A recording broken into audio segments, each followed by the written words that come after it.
Okay. I think it's 1 o'clock Central Time. Welcome to another episode of our HDF Clinic. As always, I checked, but let me check one more time if there were any questions posted. There weren't any earlier. But just to be sure that we are not missing anything, no, there aren't any at the moment. Nevertheless, for people who joined us online today, do you have any questions? Now is the time. There will be other times during this event to ask questions, but if you have a question right now, now is the time to speak up, and I'd be happy to answer any questions you might have. And you can feel free to unmute and talk, or if you don't have audio equipment or just would prefer, you can use the chat and I will interrupt and read your questions with Gerd. Okay, good. Well, we'll just move on, and I'll pause later for questions that might come up. Let's start with last week's highlights. There were a few announcements. Number one, we had a very interesting, well-attended, lots of discussion webinar last Friday, and the recording is now available on YouTube. So if you check the notes later, it's hyperlinked in there. So you just have to click on the link and that'll take you straight to the recording. We have another webinar coming up on May the 28th, again at 11 o'clock Central. There's the link here for the registration. This is part 2 of a hopefully much longer series of events. The previous webinar that sort of introduced Hermes and the idea is linked here. Likewise, if you would like to try Hermes yourself, here's the link to the GitHub repository, so you can check around that. Next, it's still open. Our deadline for abstracts is June 1st for the 2021 HDF5 user group meeting. Again, the format is paper and presentation, or presentation and so forth. Please, if you also inclined, submit an abstract by June 1st, 2021, and then the event itself will take place in the fall, in sort of the middle of October, October 12th through the 15th. Those are all the announcements that I have for today. And I'm going to pause before I can talk about a few things happening on the forum, and then more material. Any questions out there about this or HDF5, your application, a problem you have with HDF5? Feel free to speak up, to interrupt, and we'll try to get you answers. Okay, good, then we'll just continue. What's been happening on the forum? Well, I should have put it in the announcement categories. The author of HDF5 UDF released version 2.0 of his framework. Just for you, for some of you who may not have heard about it, HDF5 UDF stands for HDF5 user-defined function, and maybe even that's a little bit misleading. The idea here is basically, okay, most of you, I'm sure, know that in HDF5 we have these things called data sets, or some people call them variables, and you can store what typically appears as multidimensional arrays to users of these HDF5 files or containers. And but it's also interesting, sometimes you may have a use for that data not actually being explicitly stored in that HDF container and potentially taking up a lot of space, but you may have a piece of code, an analytic expression that you can actually use to calculate the values that you otherwise would store in that data set. And that has a lot of applications, and I encourage you to check out the GitHub repo. We also had a webinar and actually a HUG presentation last year about HDF5 UDF if you want to see some use cases. But this is now version 2.0, and it brings some interesting new features. First of all, just as a reminder, these user-defined functions means really you can embed code depending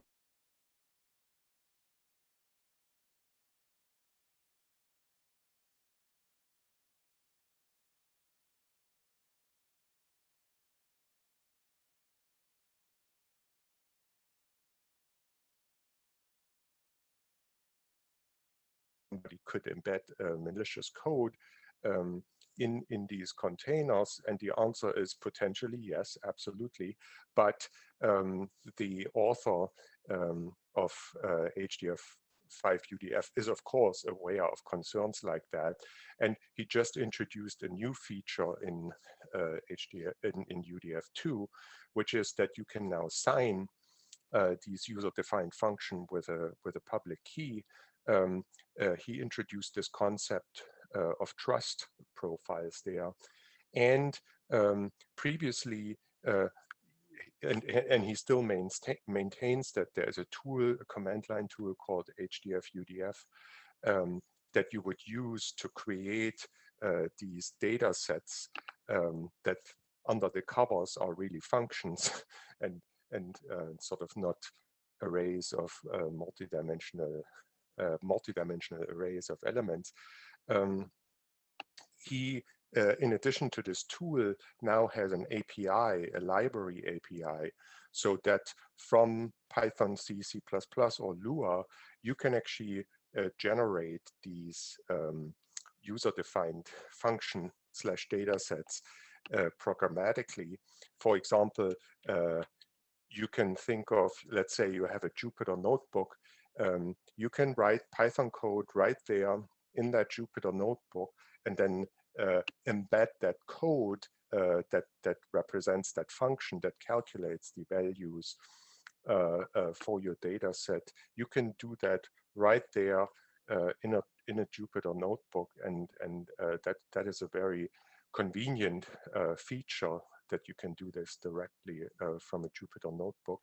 And as I said previously, depending on the language, so in the case of Lua and Python, you could embed the intermediate language code in the HDF container, but now you in addition have the option that you can actually store the source code, so the text representation, including C, C++, Python, and Lua, in addition to the sort of just-in-time or intermediate bytecode, if you wish. So that's a very interesting new development, and yeah, here's the link to the GitHub project. And again, if you look in our YouTube channel, I think there are at least 2 recordings, one from last year's HUG event, and then a webinar from earlier this year where you can learn more about HDF5 UDF. But it's a very fast-paced and interesting development, and you should definitely check it out. Okay. Next thing on the forum I found interesting was somebody pointed out that there was a new implementation of zlib available, and someone else posted there is sort of anecdotal evidence that there are certain performance improvements. From our perspective, we are not really rushing to sort of replace the code that ships with the HDF5 library for zlib, but it also, from a maintenance point of view, creates an interesting question if this is something that we will be facing more of in the future, in the sense that, of course, as most of you know, with each of these compression filters, for example, or filters in general, there's a certain identifier associated with that. So for deflate or zlib compression, there's an identifier, and I believe it's actually identifier 1. Now, if we have multiple implementations, that means that, well, yeah, we cannot really support this as a dynamically loadable plugin because the filter ID is exactly the same as the filter ID of the thing that's built into the HDF5 library at the moment. So it creates this interesting conundrum. Well, is it necessary really to give users the ability to then choose which implementation they would like to use? I'm not saying we haven't made any decisions, or I'm not really saying that this is an important problem or an important issue, but it's just interesting. Something that we haven't had in that form in the past. Finally, there is this ongoing effort, and the first release version of that will be available in HDF5 1.12.1 due very soon. We've made the conversion, we started the conversion at least for the reference manual in Doxygen, and you can see all that if you go to our GitHub repo and look in the HDF5 public header files, you will see all these comments, all this Doxygen documentation, and I linked here. There is a version available online that looks like this.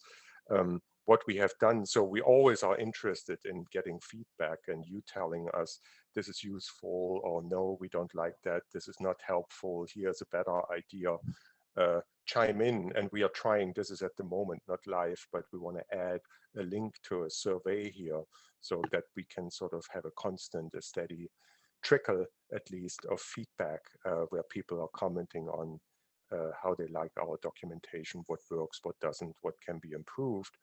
And so what we have done here, for example, with these different modules, H5A, H5F, H5D, is try to create sort of, there are examples with individual function calls, but it's also nice for someone coming to this to sort of get an idea, well, for an HDF5 attribute, what is its life cycle?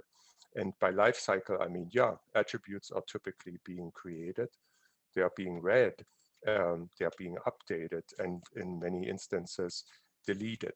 And how do you do these basic tasks, or what does that look like? So if you look at, this is for H5A, if you look at, let's say, H5D for data sets, for example, the same idea: create, read, update, delete. And that works. Sometimes it's a little bit of a stretch. If you take links, for example, well, you can certainly create different kinds of links. You can read them, you can update them in the sense, for example, that you can move them in the hierarchy, or you can delete links. So take a look at that, let us know what you think. And then, of course, yeah, there is the documentation for individual functions, which in turn contains additional examples. But I thought I'd point that out because we are eager to hear from you. Before I continue with our tips and tricks, let me ask, are there any questions about what I said, or anything you would like to know or discuss about HDF5? No? Okay, then I will just, I prepared, this is actually also inspired a little bit by one of the forum posts, but it's sort of in flux. That's why I didn't make a direct reference to it.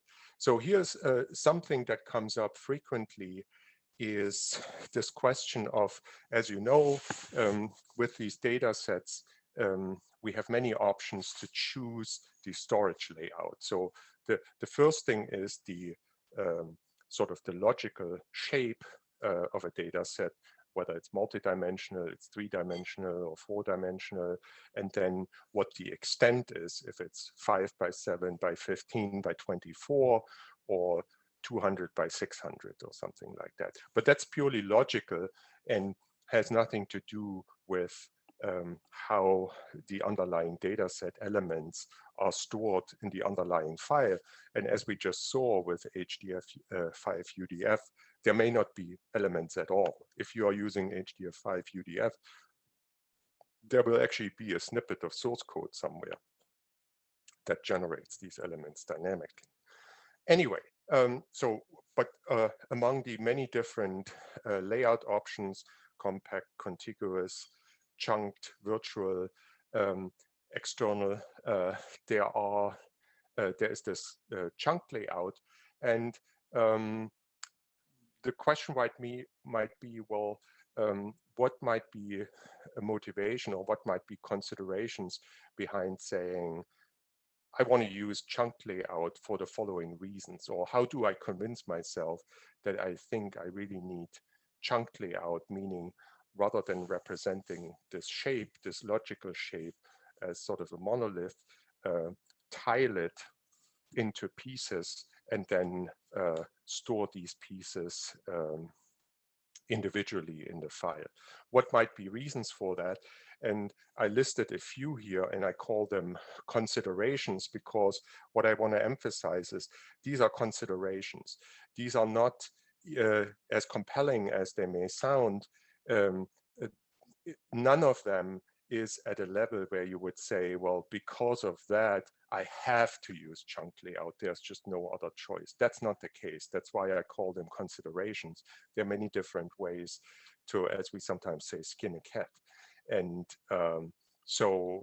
that's why I call them considerations. But these are things to consider, and considering also means considering alternatives. And okay, so some of these considerations, and they are all legitimate. I mean, there is no right and wrong in that space. At the end of the day, it's really what works for you, what gives you the performance, what helps you to achieve your goals. That's the only question. It's not right or wrong. So the first question might be, you are dealing with data that turns out to be highly compressible, or that you would filter in some kind of other form. Filter could also mean encryption or something like that. You would like to use compression or filter with your data. That's why I would consider using chunking. And that's perfectly legitimate. Again, there are other ways to achieve that other than with chunking, but certainly chunking is in this case, a very straightforward, very direct, very convenient way of achieving that. Another reason could be you cannot know, as is so often the case, let's say you're acquiring time series, which might be uniformly sampled or rather non-uniformly, meaning that there is not a fixed sampling interval, be it in time or be it in space, but you get these things as they come. And so you cannot know, or you cannot estimate with a reasonable accuracy the size, the amount of data in advance. That's definitely a legitimate reason where you say, well, if I do this with a chunk data set, I can have an unlimited dimension, and I just can append. That's actually the next reasoning. Also, I can just keep appending data, and if I get new data a month from now or something like that, perfectly legitimate reason.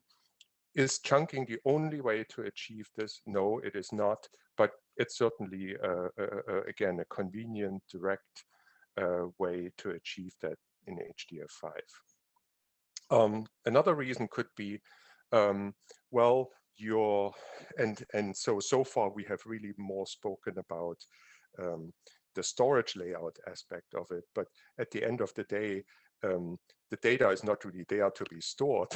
The data is there to be used, and you will use the data, well, certainly when you acquire them, but also later you want to perform analysis on it. You want to create data products or derive data and so forth. Then typically you have certain patterns during the writing, but sometimes also during the reading, and the two could be very different. And then it's really a compromise. You have to find a balance between, you want good write performance, you want also good read performance. Sometimes you can relax one or the other. You can say, well, I can get away if the write performance is not that great, but my read performance really has to be stellar, because then you get into discussions of, well, do you write the data only once and read it many times after that, or do you have an ongoing acquisition modification process maybe? Those are all good reasons. And by patterns, that does not necessarily mean that you are accessing just regions or subsets of the data, or that you access them in sort of a strided fashion. It could also mean typically the application or with which you acquired the data could be written in one language, and then how you perform your analytics happens in another language in a different environment. And then you might run into issues, as we all know, different languages sometimes have different ideas of how things are laid out.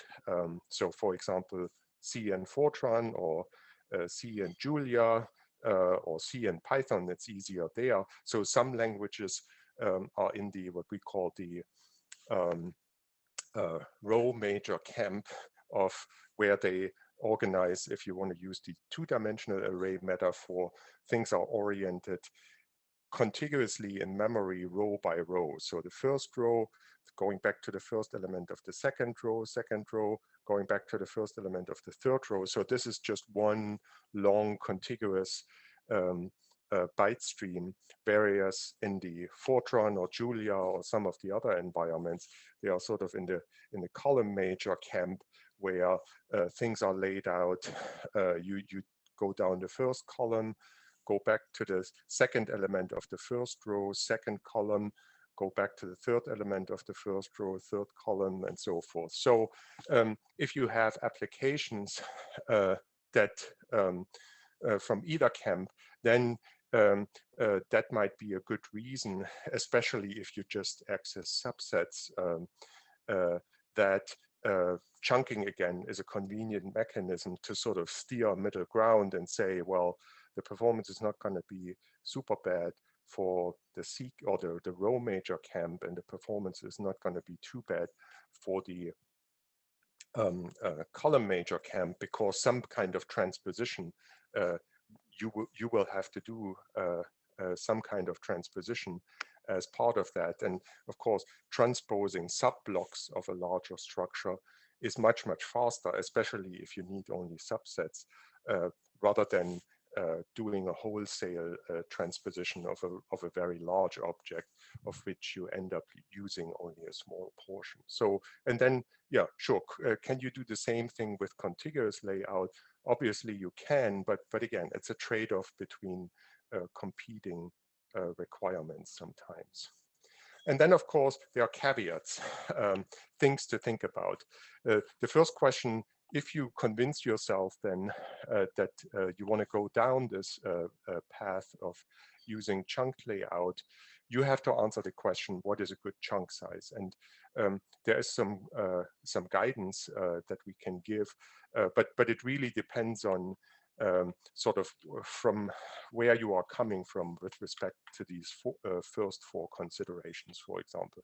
It depends on the dimensionality, it depends on the typical size of individual data set elements, whether you are dealing with a fixed size or a type that contains variable length fields or elements. What is a good chunk size?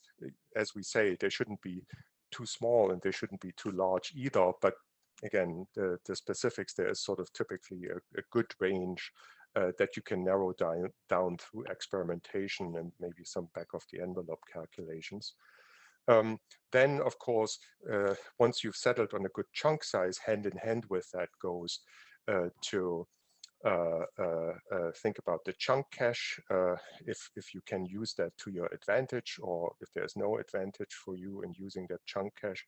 And then, yeah, you get into the more nitty-gritty, like compound types. Have you thought that you are really accessing all fields in a given record all the time, or if you are accessing only parts of a subset of those fields, it might be much more efficient to still use chunking if that's what you want, but actually use a columnar layout rather than sort of a row-oriented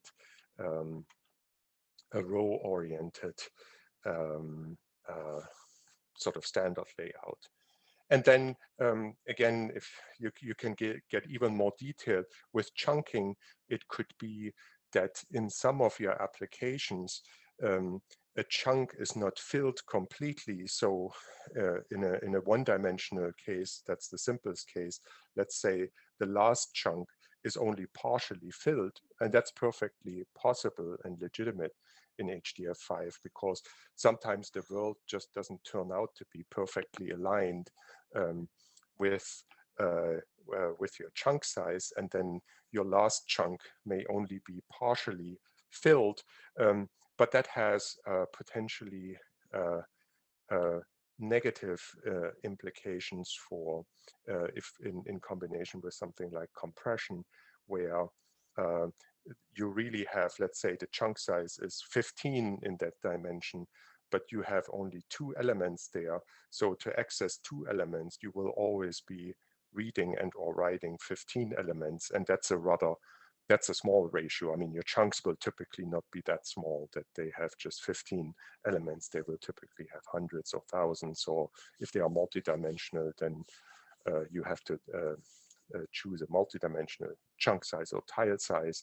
But then, yeah, there are ways to deal with these partially filled edge chunks, as we call them. So through property lists, you can exclude edge chunks, for example, from filtering, where you can say, well, yeah, I don't want to constantly send down a full chunk through that pipeline, of which there's only a small portion of data that's really legitimate and incurred constantly that overhead. It's much, much cheaper to just take the whole chunk and put it into the file and read it or write it without going through the filter pipeline. And you have control over that. But again, only experimentation at some point will tell you what the performance is that you can achieve.